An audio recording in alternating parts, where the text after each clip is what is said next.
안녕하십니까. 더 라이브의 노원종 최욱입니다. 이한열 열사의 어머니이자 시대의 어머니로 불린 고 배은심 여사가 오늘 영결식을 끝으로 영면에 들어갔습니다. 네, 고 배은심 여사는 별세 2주 전까지도 민주유공자법 제정을 위해서 천막 농성에 동참을 했다고 합니다. 이한열 열사를 가슴에 묻은 후 35년 일생을 민주화운동과 인권투쟁에 헌신한 고인. 고인은 떠났지만 그녀가 보여준 약자들을 위한 삶은 모두의 마음속에 결코 잊혀지지 않을 겁니다. 삼가 고인의 명복을 빕니다. 1월 11일 더 라이브 지금 시작하겠습니다.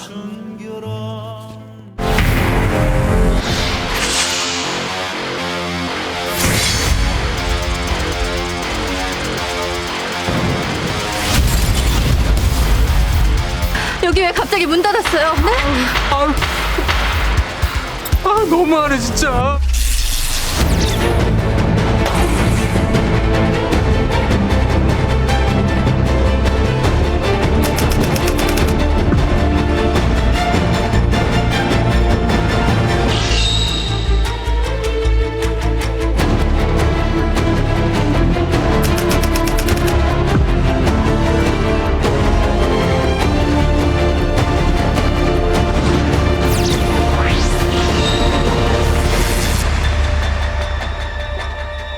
네, 2천억 원대 사상 최대 규모의 횡령 혐의로 구속된 오스템 임플란트 직원 이모 씨.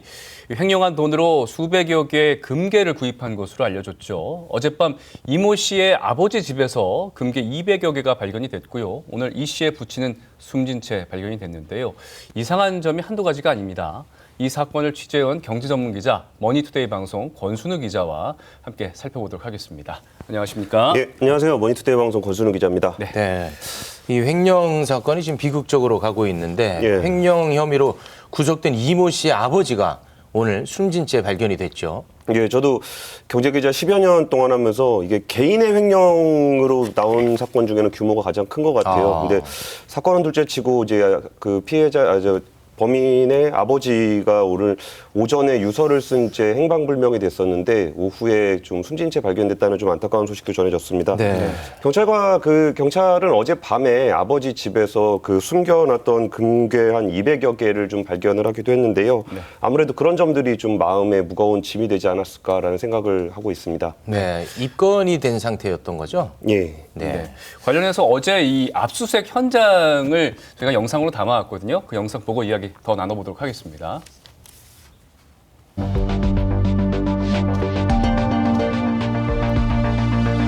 가세요. 지금 굉장히 무겁습니다. 이게 254개인가요? 이 안에 몇 개 들어있는 건가요? 자, 닫힙니다. 네, 이렇게 아버지 집에서 숨겨둔 금괴가 발견이 됐고 다른 가족들도 횡령한 돈을 사용한 정황이 좀 나왔던데 이렇게 예. 된다면 이 가족들 범죄 수입 은닉 혐의를 받을 수도 있는 거죠? 예, 일단 오스템 임플란트 쪽에서는 그 범인에 대해서 이제 고소를 한 다음에 이게 범죄 은닉 혐의들이 좀 사실로 드러나면서 가족들에 대해서도 범죄 은닉 혐의로 고소를 했습니다. 네. 일단 금괴를 운반을 했던 당시에 아버지의 차량을 이용했다는 소식이 좀 전해지고요. 이 씨가 빼돌린 금괴 중에 상당 부분이 아버지 집에서 발견이 됐습니다. 그리고 이제 아내와 그 주변 가족들 명의로 부동산을 샀던 것들도 좀 발견이 됐고요. 뭐 이런 점들을 종합해서 보면은 뭐 배우자도 지난달에 뭐 외제차를 좀 샀다거나 이런 쪽에 그 범죄 횡령 자금이 사용된 것으로 보입니다. 근데 이런 것들에 대한 혐의가 입증이 되면은 그 가족들도 그 네. 횡령 금액에 대한 범죄 은닉 혐의를 받을 수 있을 것으로 보입니다. 네. 근데 개인적으로 좀 궁금한 게 금괴 같은 경우에는 이제 보관과 이동이 좀 힘들 것 같다는 생각이 들거든요. 예. 그런데 왜 현금을 금괴로 이렇게 바꾸는 작업을 했을까요? 그러니까 이분의 사건들을 좀 그 과거의 패턴들하고 좀 엮어서 생각을 해보면은 이분이 한 번에 2천억이라는 돈을 횡령을 했던 건 아니에요. 처음에는 뭐 100억, 한 200억 이렇게 횡령을 하다가 마지막에 굉장히 큰 금액을 횡령을 해가지고 주식회 투자해서 손실을 보는 바람에 네. 예전에는 수익을 내면 다시 집어넣고 수익을 내면 다시 집어넣고 그러면서 수익만 가져갔었거든요. 그리고서 이제 더 이상 손실을 나게 되면 다시 집어넣을 수가 없잖아요. 그렇죠. 그러면 그 어마어마한 돈을 집어넣을 수 없을 때 이거를 정말 가지고 옮기려 그래도 이게 쉽지 않습니다. 이게 부피가 이게 그 제가 한 1,900억 정도가 되면은 사과 박스로 몇 박스 되나 했더니 한 150박스 정도가 돼요. 아, 돈의 부피도 큽니까? 예, 그러면 그걸 들고 어디를 갈 수가 없습니다. 네. 그럼 오히려 부피로 따지면 금괴가 좀 더 작기 때문에 이런 것들을 좀 이제 더 이상 횡령금을 돌려낼 수 없다면은 그 도피를 준비하고 있지 않았을까라고 좀 추정을 하고 있습니다. 금괴를 이용해서 도피를 준비하고 있었다. 그런데 이게 횡령 횟수가 좀 엄청나지 않습니까? 예. 그러다 보니까 과연 단독적으로 이게 횡령을 할 수 있었을까? 사내에서 누가 도와준 게 아닌가라는 의구심도 있지 않겠습니까? 예. 관련해서 뭐 추가로 나온 사실이 있습니까? 그래서 제가 그 오스템 임플란트 횡령의 그 3대 미스테리를 예. 좀 판넬로 좀 정리를 해봤습니다. 네. 일단 첫 번째 사건을 보면은 혼자서 과연 혼자서 돈도 못 옮기죠. 예. 그 정도로 혼자서 어떻게 회사 돈 2천억대를 횡령할 수 있을까라는 네. 의문점이 들 수밖에 없는데 이 부분에 대해서도 이제 다른 기업들은 자금 관리를 어떻게 하는지도 좀 알아봤습니다. 그랬을 때 보통 그 은행 계좌에 있는 돈과 회사 장부에 있는 돈을 거의 뭐 매일 맞추거나 일주일에 한 번 맞추거나 한 달에 한 번 맞추거나 이렇게 주기적으로 맞추게 됩니다. 예. 근데 이분 같은 경우는 이번에 한 번에 횡령을 한 것이 아니라 그 뭐 2020년 말부터 뭐 100억 횡령, 235억 횡령, 그다음에 450억 횡령, 그다음 결국은 1,400억 횡령까지 됐는데 이 과정들을 보면은 굉장히 그 회사 돈을 자기 주머니에 넣듯이 그냥 왔다 갔다 썼다는 부분이 내부 통제에 굉장히 좀 심각한 문제가 있는 것으로 보입니다. 그러니까 중간중간 횡령한 부분도 이번엔 드러난 것이죠? 그러니까 이번에 드러난 예, 거죠. 그러니까 예. 아까 말씀드렸던 것처럼 회사 돈을 횡령해서 주식 투자를 한 다음에 네. 거기서 이익이 나면 이익은 자기가 가져가고 회사 네. 돈을 다시 집어넣고 어. 근데 사실 그 과정에서 일부 직원들이 서로 크로스 체크를 하거든요. 네. 근데 여기는 좀 그런 일이 없다 보니까 회사에서 좀 약간 여기에 영향력을 미칠 수 있는 사람이 거기에 개입된 거 아니냐라는 의혹이 좀 제기가 되는 겁니다. 이분이 재무팀장이었으니까 혹시 그런 부분, 체크하는 부분을 본인이 한 건 아닐까요? 아, 그런 부분을 하더라도 예. 이제 혼자 하는 게 아니거든요. 아. 거기에 관련된 뭐 여직원들이 보통 여직원이 아니라 남직원도 있습니다만 예. 네, 네, 네. 그 부분에 대해서 이제 그 자금의 시제를 맞추는 거는 그렇게 네. 팀장급에서 하는 일은 아니에요. 그러면 네. 이분이 맞춰서 보고하고 알겠습니다. 그리고 결산을 하게 되면 분만기 뭐 이런 때 다 예. 체크를 하기 때문에 네. 야, 이게 이 정도면은 정말 그 회사의 내부 통제에는 좀 굉장히 심각한 문제가 있었을 것으로 볼 수밖에 없는 것 같습니다. 또 권순우 기자님, 예. 젠더 감수성 한번 체크 좀 해주시고요. 예, 예. 이게 어마어마한 돈인데 예. 그 개인 계좌로 이렇게 막 넣고 빼고 막 이런 거는 그냥 자연스럽게 할 수 있는 거예요? 저만 해도 막 누구한테 보내려면은 막 제약이 많이 걸리던데. 맞아요. 예, 그게 뭐 최욱 씨 계좌이기 때문에 그렇습니다.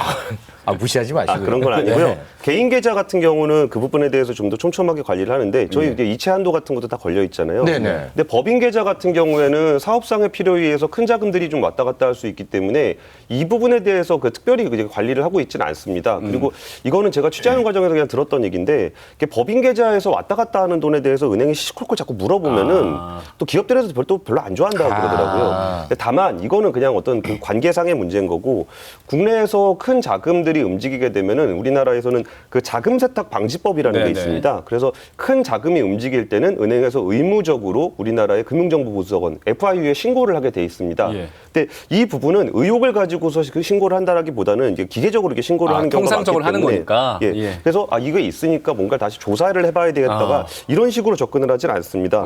그래서 이게 뭐 금융권에서 들여다볼 수도 있지 않았겠느냐라고 할 수 있는데 그 부분에 대해서는 사실 그 은행이라고 하더라도 그 개인이나 법인이 그 돈 거래를 하는 거를 사사건건 네가 왜 그랬냐라고 물어보기는 쉽지 네. 않습니다. 어쨌든 뭐 은행의 책임을 물을 수는 없는 부분이고 회사 내에서 이런 시스템이 체크가 돼야 되는데 그러니까 예. 회사 시스템이 허술한 거냐 아니면 혹시 다른 회사 내 그 윗선이 개입을 해서 조직적으로 한 거 아니냐 이런 의구심도 생길 수 있지 않겠습니까? 그러니까 회사 시스템이 허술하다는 거는 정말 두말할 나위가 없는 것 같아요. 아, 그건 맞고. 예. 네. 근데 사실 이분이 사건을 일으키기 전에 몇 번의 횡령건이 좀 있었다고 말씀을 드렸잖아요. 100억짜리, 200억짜리, 400억짜리 있었다 그러는데 근데 이게 사실 100억대 만약에 이 사실을 적발을 해서 조치를 했다면 이렇게 2천억이나 되는 큰 금액으로 발전하지 않았을 겁니다. 그리고 이제 거기에서 그 경찰 쪽에서는 좀 확인을 좀 안 해주고 있기는 한데 네. 회사 내부 직원들 사이에서는 이 씨의 횡령건 관련한 의혹이 좀 제기가 돼서 있어서 아. 회사 내에서 좀 그게 문제가 좀 된 적이 있다라는 증언들이 좀 나오고 있어요. 네. 그러다 보니까 거기다가 지금 그 오스템 임플란트의 그 최 회장이 2014년에 횡령건으로 이제 또 네. 실형을 받은 적이 좀 있으셨어요. 그리고 또 개인적으로 투자를 되게 많이 하시는 분입니다. 누가요? 그 최 회장이요? 회장이? 예. 아. 그래서 이제 자기가 개인 투자들을 굉장히 많이 하시는 분인데 그리고 그러다 보니까 또 회사의 그 다른 회사들에 비해서 회사 내에 현금성 자산이 되게 많이 보관이 돼 있었어요. 그러니까 보통 현금을 그냥 두진 않잖아요. 그렇죠. 어디에 뭐 금융상품에 가입을 한다거나 뭐 부동산을 사거나 이러는데 회사 내에 현금이 너무 많이 보관이 돼 있다 보니까 이 부분을 가지고 혹시 이게 조금 유용을 했으려는 목적이 있었을까? 네, 의심 정도. 회사 쪽에서는 이제 M&A를 위해서 다른 회사 인수합병을 하기 위해서 모아둔 자금이다라고 좀 설명은 좀 하고 있는 상황입니다. 네. 사실 이게 그 개인 차원도 문제지만 회사 차원의 횡령건이면 이게 더 큰 문제이기 때문에 예. 윗선의 개입을 우리가 지금 이제 들여다보고 있는 건데 예. 그럼 이 회사 차원에서 뭐 공식적인 입장이 나온 건 있습니까? 그러니까 회사 차원에서는 횡령하고 이제 거기 그 대주주나 회장의 개입이나 지시는 전혀 없었다라고 없었다. 강하게 부인을 하고 있고 네. 사실 아직까지는 회장이 직접 개입돼 있다는 증거는 없습니다. 그리고 또 여기에 대한 회장 개입설을 강하게 좀 의혹을 갖게 했던 건이 그 이 씨가 본인이 그렇게 얘기를 했어요. 회장님께 줬다. 그런 식으로 좀 얘기를 한 건이 있는데 사실 이 사건에서 한 800개의 금괴 중에 한 400여 개 정도를 찾은 다음에 이거 어디 갔냐 그랬더니 거기서 회장님 갖다 줬다라고 얘기를 했는데 근데 사실 거기에서 나중에 찾아보니까 아버지 집에서 금괴가 발견이 됐거든요. 아. 그러다 보니까 그 회장이 개입했다라는 증거는 명시적으로 현재까지 나온 건 아직까지 나온 건 없습니다. 없습니다. 진실에 좀 신빙성이 좀 떨어졌다. 자, 횡령 사건 미스테리 두 번째 한번 살펴볼까요? 예, 두 번째 사건입니다. 혹시나 작전 세력과 결탁된 것이 아닐까? 작전 세력이라고 하면 주식 관련해서 작전 세력과 결탁이 됐다? 이런 의혹입니까? 그렇죠. 그러니까 이게 왜 이런 얘기가 좀 돌았냐면은 이 분이 그때 사들였던 D 회사라는 종목이 있는데 네. 여기다가 그 1,400억이라는 돈을 한 번에 투자를 했어요. 아, 전혀 다른 제3의 회사인가 보군요. 예. 그렇죠. 네. 근데 그때 어떤 얘기가 돌았었냐면 이게 루머로 돌아서 이제 거짓말로 밝혀진 얘기입니다. 그때 이제 이재용 부회장이 이 회사를 인수하려고 한다. 라는 식의 루머가 좀 돌았었고 예. 그리고서 그분이 거기다가 1,400억을 한 번에 이렇게 투자를 하는 과정이 있었거든요. 그러니까 루머가 돌고 이분이 투자를 한 건가요? 그런 그렇죠. 식으로? 예. 예, 그래갖고 이제 결과적으로 거기서 좀 이렇게 손실을 좀 보긴 했는데 예. 그런 일도 있었고 또 혹시나 이제 횡령을 하려고 그러면 이게 아까 뭐 금괴로 옮길 정도로 돈을 숨기기가 굉장히 어렵습니다. 네. 그러니까 주식을 손실 본 척하면서 다른 쪽으로 빼돌린 거 아니겠느냐 이런 의혹이 좀 제기가 되면서 금융당국에서는 이 부분에 대한 그 조사 불공정거래 조사를 진행을 하고 있습니다. 네. 요건 뭐 조사하면 나올 수도 있겠네요, 이 뭐 부분은. 자금의 흐름을 보면 되니까. 네. 자, 미스테리 세 번째 바로 좀 살펴볼까요? 세 번째 사라진 금괴는 어디 있을까? 아직 찾지 못한 군기가 있나 보군요. 예, 이게 처음에 이분이 그 돈을 가지고 어떻게 만들까를 했을 때 제가 듣기로는 취재한 바에 따르면 금괴를 한 1톤 정도를 구매하려고 좀 상담을 좀 받았대요. 근데 거기서 금은방에 계신 분들이 금을 구하는 분들은 이거를 팔면 좋은 거잖아요. 자기 예, 돈 되는 그렇죠. 거니까. 금은방에서 1톤이라는 금을 갖고 있지는 않잖아요. 아, 그러니까 거의 유통망 아는 지인들을 다 동원해야죠. 아, 여러 군데. 예, 그래가지고 다 동원해서 찾은 게 한 855개 정도, 1kg씩. 네. 그래서 그걸 구했다라고 하는데 여기서 처음에 그러면 그 금괴를 어디다 보관을 했을까? 이거를 찾는 게 굉장히 중요합니다. 예. 왜냐하면 이거를 찾아서 다시 회사에다가 돌려놔야 그 회사가 상장 유지가 되고 네. 그래야 회사가 건실하게 다시 거래 재개가 되면 네. 소액 투자자들의 피해를 최소화할 그렇습니다. 수 있거든요. 네. 근데 이것에 대해서 처음에는 여기서 한 400여 개 정도 발견이 되고 나머지 어디 갔냐 그랬더니 회장에게 줬다라고 얘기를 했지만 네. 나중에 보니까 이제 아버지 집에서 이게 발견이 됐거든요. 네. 그래서 이것도 지금 좀 더 확인이 좀 필요한데 거기서 좀 경찰에서 다른 그 자택을 거주지를 또 압수수색을 한다는 얘기가 좀 있어요. 그래서 네. 저는 정말 다른 데 안 가고 좀 오롯이 좀 찾았으면 좋겠다. 못 찾은 게 한 몇 개쯤 됩니까? 이제 한 100여 개 정도가 그건 한 남았습니다. 70억 정도 하나요? 그 정도 될 것 같습니다. 앞으로 수사를 통해서 그 부분을 찾아내야 되겠고, 뭐 앞서 잠깐 말씀하셨지만 이 횡령 공시가 나온 이후에 오스템 임플란트 주식 거래가 중지가 됐잖아요. 예. 그리고 이후에 뭐 관련해서 이제 횡령액과 관련해서 상장 폐지가 될 수도 있다라는 얘기가 나와서 주주들. 소액 주주들이 지금 네. 굉장히 걱정하죠. 걱정에 떨고 있거든요. 예. 어떻게 가능성이 있는 겁니까? 그러니까 이 사건이 처음 이제 공시가 됐을 때 어떤 공시를 냈냐면은 예. 그 회사의 자기 자본 자기의 자기 자본의 90%가 횡령을 당했다라고 하면 회사의 제일 중요한 돈인 자기 자본의 90%가 사라지면 그 회사가 유지가 될 수 있을까라는 의구심을 갖게 되는 겁니다. 근데 그래서 이제 한국거래소는 오는 24일까지 이제 상장 적격성 실질 심사 진행 여부를 결정하게 되는데 이 얘기가 뭐냐면은 진짜 이 회사가 상장을 잘 할 수 있을지에 대해서 심사를 할지 말지를 결정한다는 얘기입니다. 네. 그러면 이거를 만약에 심사를 하게 되면은 여기서 좀 더 시간이 좀 길어지게 되는데 일단 오스템 임플란트 측은 이게 얘기했던 아까 90% 넘는 거는 재작년 얘기고 작년 말 기준으로 봤을 때는 자기가 1년 동안 돈을 많이 벌어서 그렇게까지 회사가 쓰러질 정도는 아니다. 네. 그리고 현금 시재가 국내에 한 1,000억, 해외에 한 1,400억 정도가 있어서 한 2,400억 정도 현금이 있기 때문에 이 건 때문에 상장 폐지가 되는 일은 없을 거다라고 좀 얘기를 하고 있습니다. 알겠습니다. 그리고 오스템 임플란트 같은 경우는 아무래도 다들 아시잖아요. 그러니까 그 경영 능력이 있는 회사를 그렇게 쉽게 유명한 회사죠. 예, 임플란트 그렇게 쪽에서. 예. 쉽게 상장 폐지를 시키지는 않아요. 근데 네. 다만 워낙 규모가 크고 이 자금을 회수해야 되는 기간이 필요하기 때문에 그리고 이 허술한 내부 통제 시스템을 그대로 두고 상장을 시킬 수는 없거든요. 네. 근데 이런 거를 좀 조정을 하는 과정에서 상장 거래가 재개하는 데까지 좀 시간이 오래 걸리면 그 부분에 대해서 주식을 가지고 계신 분들은 자금이 다 묶이는 거기 때문에 네. 그 부분에 대한 답답함은 꽤 길어질 수도 있겠다라는 전망이 나오고 있습니다. 알겠습니다. 소액 주주가 2만 분 되는 걸로 알고 있는데 모쪼록 피해가 좀 없었으면 좋겠네요. 예. 권순우 기자님 고맙습니다. 예, 고맙습니다. 감사합니다.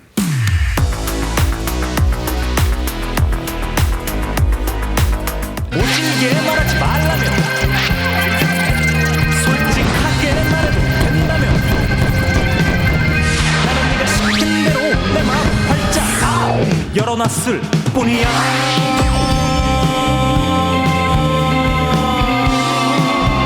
정치권을 휩쓴 말들 중 진품과 명품을 가르는 정치쇼 진품 명품 시간입니다. 감정위원으로 김성애 열린민주당 대변인, 천하람 국민의힘 당협위원장 두 분과 함께합니다. 안녕하십니까? 안녕하세요. 네, 안녕하십니까. 네. 천하람 위원장님은 이제 그동안에 윤석열 후보에 대해서 가끔 이제 비판적 목소리도 냈었는데 네. 이준석 대표가 이제 복귀를 했으니까 네. 윤석열 후보 사랑하기로 한 거죠? 뭐 예전부터 사랑은 했었고요.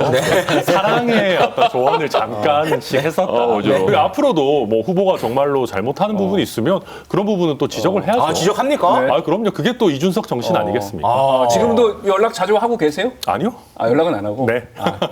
요즘 근데 이준석 대표가 굉장히 신이 났더라고요. 네. 근데 소통을 해야 또 비판도 하고 그럴 거 아니에요. 제가 뭐 이준석 대표랑 윤석열 후보 모두 개인적인 소통은 많이 안 하지만 그래도 얼마든지 비판은 할 수 있다. 그런 자세입니다. 알겠습니다. 그럼 오늘도 뭐 정책 얘기를 저희가 좀 나눌 텐데 비판할 부분이 있으면 쓴소리 좀 많이 내주시기 바랍니다. 자, 먼저 좀 브리핑을 좀 하도록 하겠습니다. 오늘 이재명 후보, 윤석열 후보 모두 경제 정책을 내놓았습니다. 자, 이재명 후보는 이른바 555 성장 공약, 코스피 지수 5천 달성, 국민소득 5만 달러, 종합국력 세계 5위를 임기간에 만들어야겠다고 공약을 내세웠고요. 자, 윤석열 후보는 자영업자를 위한 임대료 정책과 더불어서 아이가 태어나면 매월 100만 원씩 1년 동안 지급하는 부모 급여 공약을 내세워서 화제를 모았습니다. 자, 천하람 위원장은 이재명 후보의 경제 정책에 대해서 말씀을 해주시고 김성애 대변인, 윤석열 후보의 경제 정책을 각각 평가를 해보도록 하겠습니다. 네, 우선 이명박 전 대통령의 747이 연상이 되는 느낌이죠. 555 공약인데요. 물론 뭐 정말 이렇게 잘 됐으면 좋겠다는 생각이고 저의 조금 더 바라본다면 이 공약을 실천하는 주체가 우리 윤석열 후보가 되기를 바라보겠습니다. 근데 이제 이명박 대통령의 얘기를 했지만 이명박 대통령 같은 경우는 지지 여부를 떠나서 성장에 굉장히 맞는 캐릭터죠. 뭔가 막 성장시킬 것 같은 느낌이지 않습니까? 그걸 내세웠죠. 예. 근데 이재명 후보 같은 경우는 분배 측면에서는 굉장히 강점이 있는데 성장이라는 거를 얘기했을 때 그게 좀 받아들여지는 게 아직은 좀 약한 것 같아요. 그래서 그런 면에서 어떻게 디테일하게 앞으로 좀 더 내실 건지는 지켜봐야 될 것 같다. 이런 정도의 느낌이었습니다. 예, 자영업자 임대료 정책의 요체는 자영업자의 건물주가 임대료를 깎아줘야 되는 겁니다. 그럼 이걸 법으로 강제할 거냐? 법으로 강제하기 어렵습니다. 안 그러면 지금 문재인 정부가 하고 있는 대로 착한 임대료 정책을 비슷하게 따라갈 수밖에 없는 상태이거든요. 정책은 좋아 보이지만 막상 그렇게 하고 안 하고를 국가가 강제할 수 없다는 점에서 이것이 대통령 후보의 공약이었어야 했느냐 요 점을 네. 좀 지적하고 싶고요. 예, 윤석열 후보 정책을 얘기하고 있는 겁니다. 그렇습니다. 예, 윤석열 후보의 그다음 정책은 아이가 태어나면 월 100만 원씩 1년 동안 1,200만 원을 주겠다고 했는데 그러니까 아동수당의 개념 0세부터 18세까지 줄 건지 아니면 중학교까지 줄 건지 5세까지 줄 건지 이런 큰 틀이 먼저 정해지고 그럼 초반에 집중적으로 줄 건지 나눠서 줄 건지의 틀에서 이런 상황에서 12개월 동안 1,200만 원이라고 했으면 딱 와닿았을 텐데 밑도 끝도 없이 12개월 동안 1,200만 원이라고 하시니까 그럼 그 다음에 아동수당은 어떻게 되지? 그러니까 좀 더 큰 그림에서 디테일에 대한 이야기가 나와야 되는데 너무 네. 작은 말씀만 하신 게 아닌가라는 부분이 좀 아쉬웠습니다. 아이를 낳으면은 1년 동안 1,200만 원 준다는 거 아닙니까? 네, 맞아요. 그래서 그거는 뭐 깔끔하고 그다음에 그 이후에 12개월 이후에 뭐 아동 수당이라든지 뭐 양육 관련한 이런 여러 수당들은 일단 지금의 현행의 틀을 유지한다라는 거고요. 지금 보면 윤석열 후보가 초기 육아 부담을 좀 덜어줘야겠다라는 거에 진심인 게 그 아빠들 처음에 아기 낳고 나면은 출산 휴가 받잖아요. 지금 네. 5일밖에 유급으로 못 쓰는데 네. 이것도 유급으로 한 20일 정도 쓸 수 있도록 해서 아빠가 초기에 육아를 좀 해봐야지 이게 좀 습관이 들지 않습니까? 네. 그런 것들. 그래서 아기를 좀 낳을 수 있도록 하고 초기 육아 부담을 덜어주자라는 면에서 진심이기 때문에 네. 그 이후의 거는 뭐 아예 그림이 없고 이런 건 아닙니다. 알겠습니다. 자, 그러면 이제 오늘 감정할 바를 본격적으로 좀 보도록 하겠습니다. 네, 두 후보 정책에 대해서 아주 쓴소리 하신 분이 있죠? 네. 자, 그럼 오늘 너무 감정할 써. 너무 써. 우리랑 너무 기대해 주세요. 첫 번째 발은 뭔지 함께 보고 오겠습니다.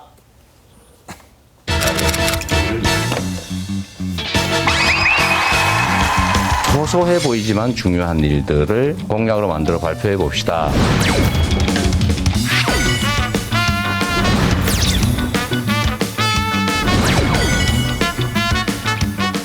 전 국민을 대상으로 부모 급여를 도입하겠습니다.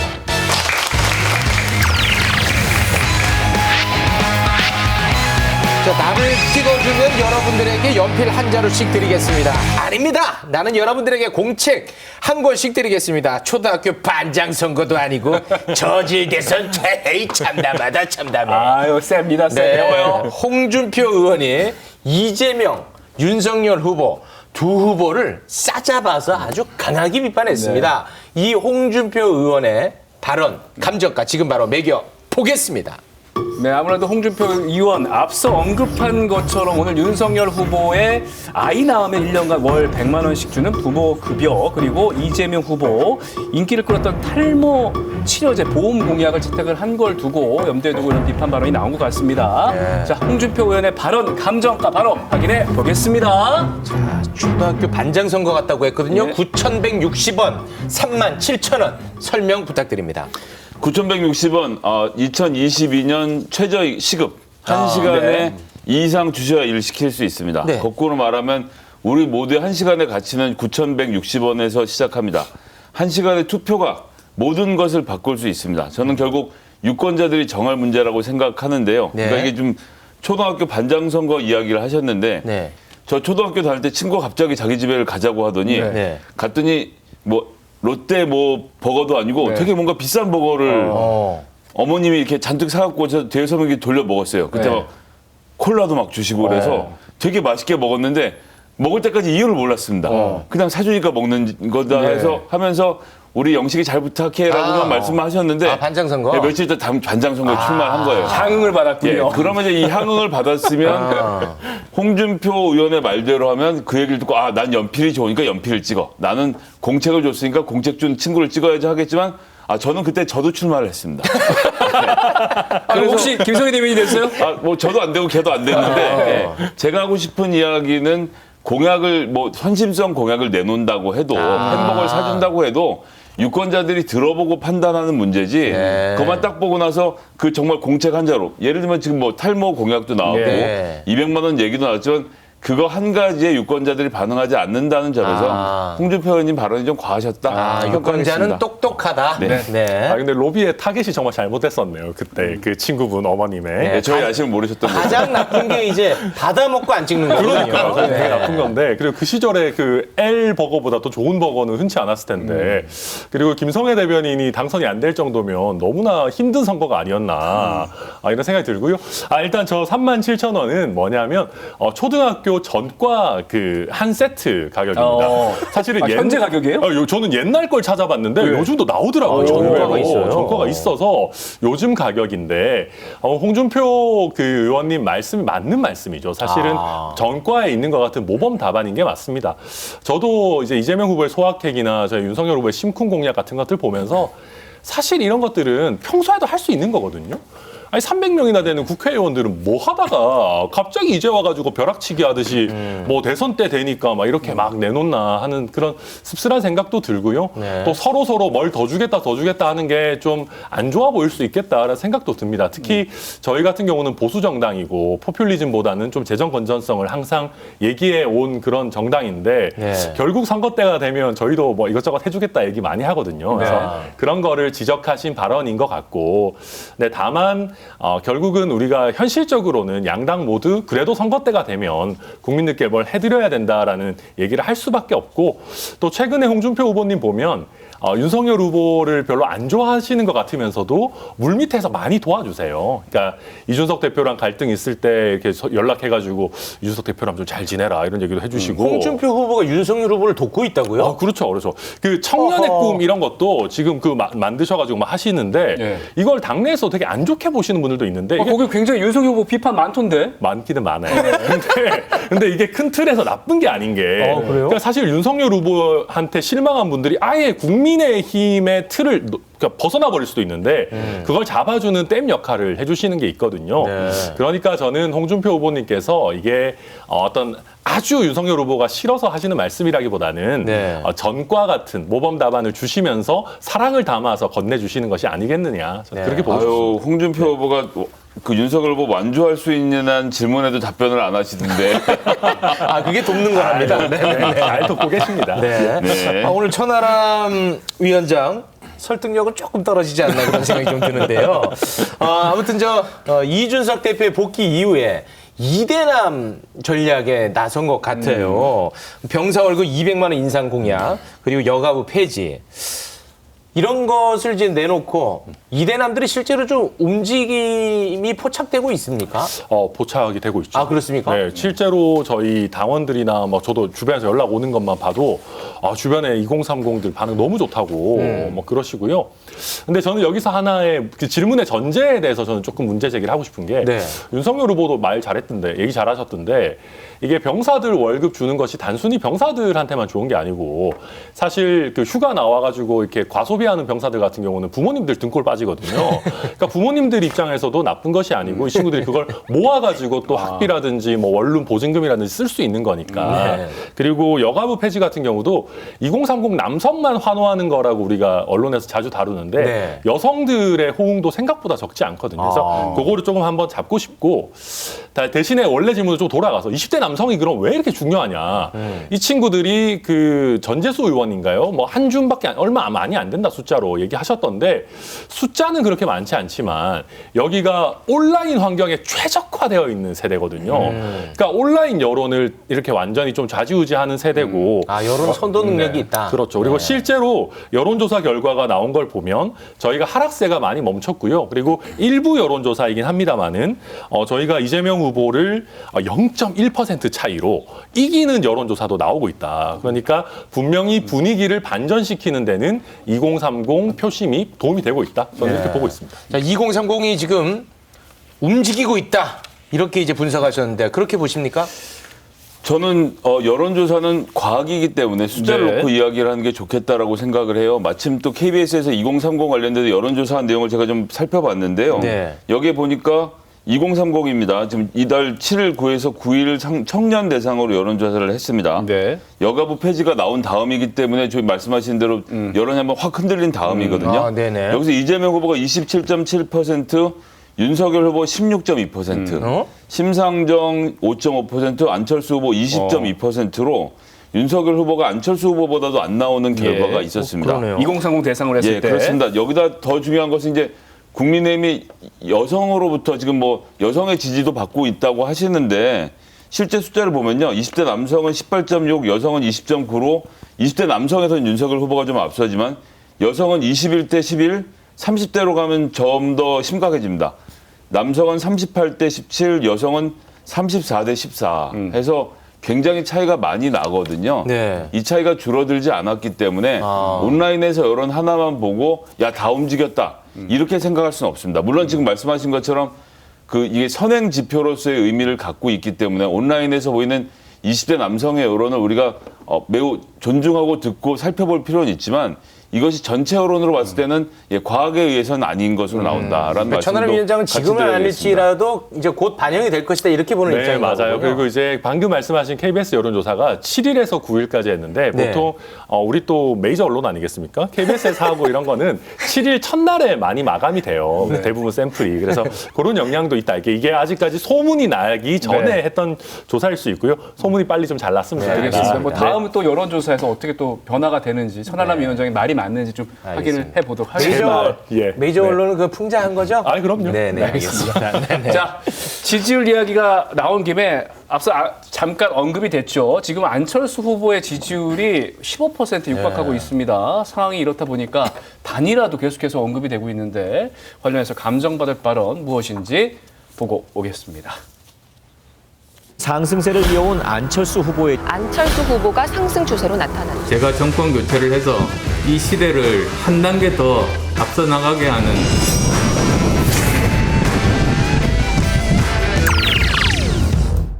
윤석열 후보를 원래 지지하던 2030 지지층이 상당 부분 이전되어서 지지율이 올라간 걸 보입니다. 근데 우리 후보가 다시 스타일 변화나 이런 걸 통해 가지고 2030에 강한 반등을 이뤄내고 있기 때문에 단일화의 효과가 큰 의미가 없습니다.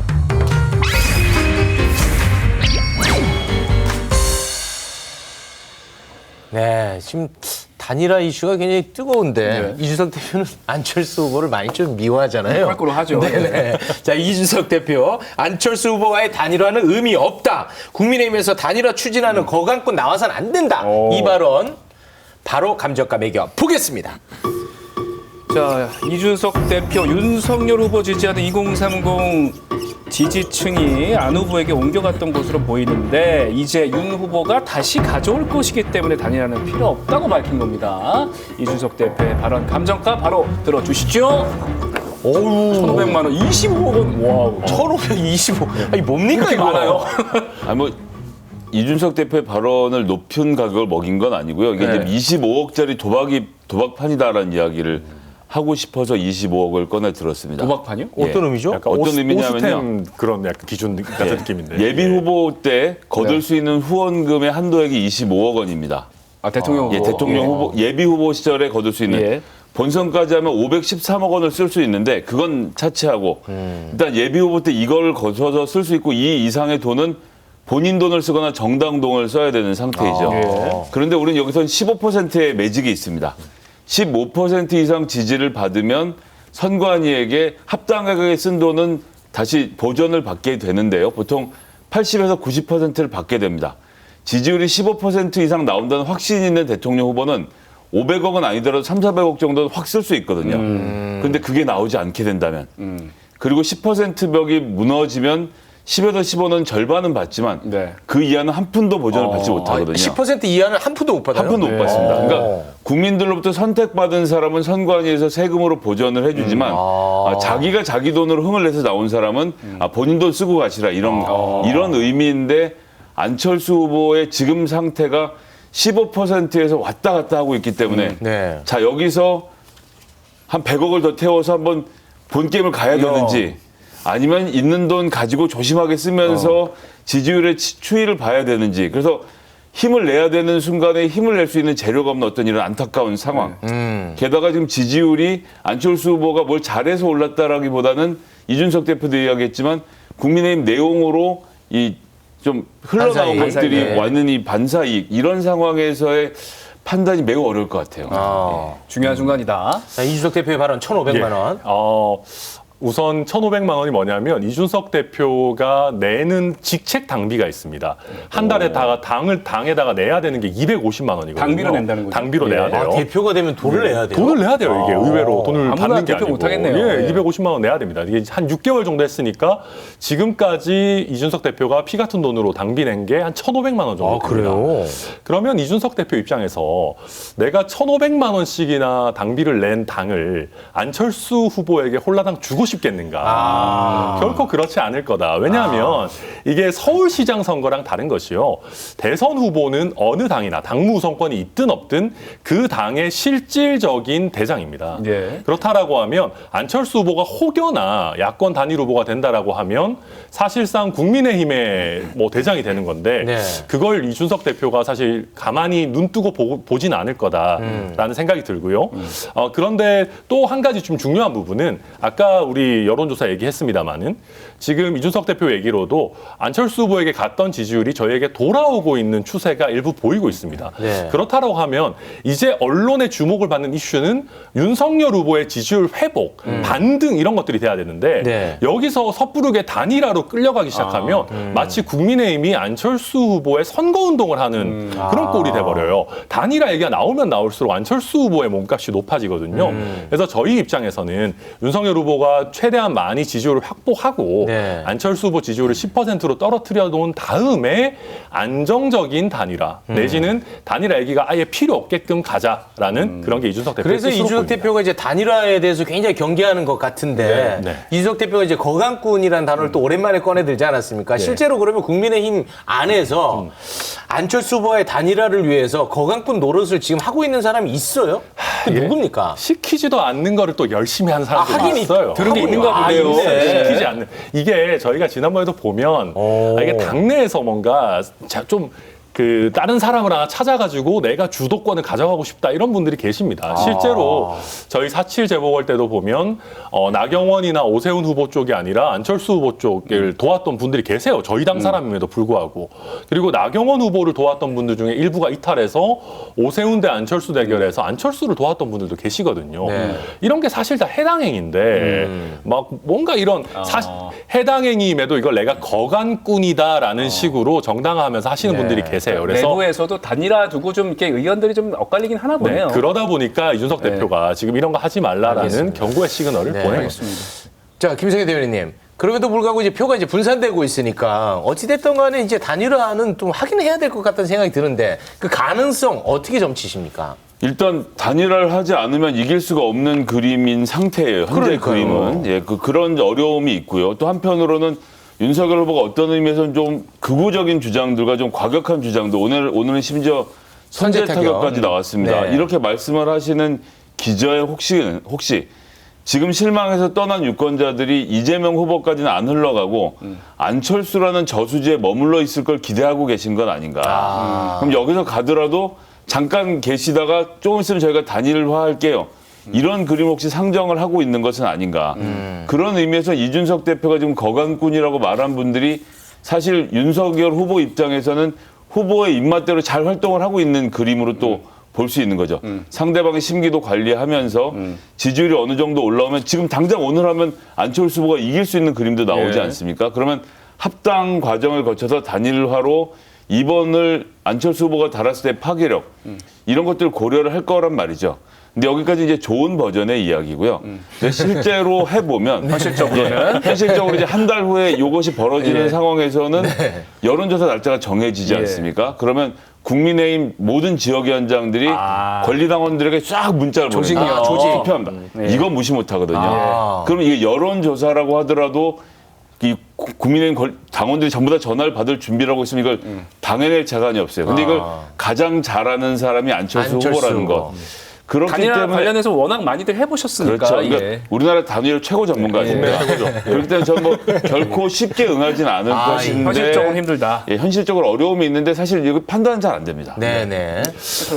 이 여권에서는 안 되기를 매우 바라고 있을 겁니다. 네. 저희도 이게 생각보다 쉽지는 않다고 생각하고 있고요. 왜냐하면 근데 다만 저희가 이준석 대표의 의중 이런 얘기하고 거간꾼들 뭐 얘기했습니다마는 저는 제일 중요한 거는 결국 후보의 뜻이다. 이준석 대표도 그걸 알고 있어요. 그냥 자기 의견은 참고사항에 불과하다라는 걸 알고 있고 그런데 이제 저희 당 입장에서도 특히 윤석열 후보 입장에서도 이길 듯 말 듯 아슬아슬한 상황이면 이거 응하기 진짜 쉽지 않거든요. 그러니까 저희 입장에서는 저희가 확고한 우위를 해놓은 뭐 어느 정도 해놓은 다음에 안철수 후보에게 어떤 적당한 선에 양보를 하면서 좀 흡수하는 방안으로 가야 되지 네. 아슬아슬한 대결로 가는 거는 저희가 원하지 않고 네. 다만 아까 아슬아슬한 대결로 갔을 때는 김성애 대변인 말씀처럼 이게 또 조직력이 빛을 발할 수 있고 안철수 후보 지지층은 그렇게까지 적극 지지층이 많지 않으세요. 알겠습니다. 약간 정치 무관심층이 많으셔서 네. 저희가 어쨌거나 승리할 거다. 이렇게 보고 알겠습니다. 있습니다. 목요일에 안철수 후보가 더라비에 나오니까요. 이런 얘기 저희가 한번 물어보도록 하겠습니다. 함께해 주신 두 분 대단히 고맙습니다. 고맙습니다. 감사합니다. 네, 오늘 저희가 준비한 소식 여기까지입니다. 편안한 밤 보내시기 바랍니다. 저희는 내일 다시 돌아오겠습니다. 함께해 주신 여러분 고맙습니다.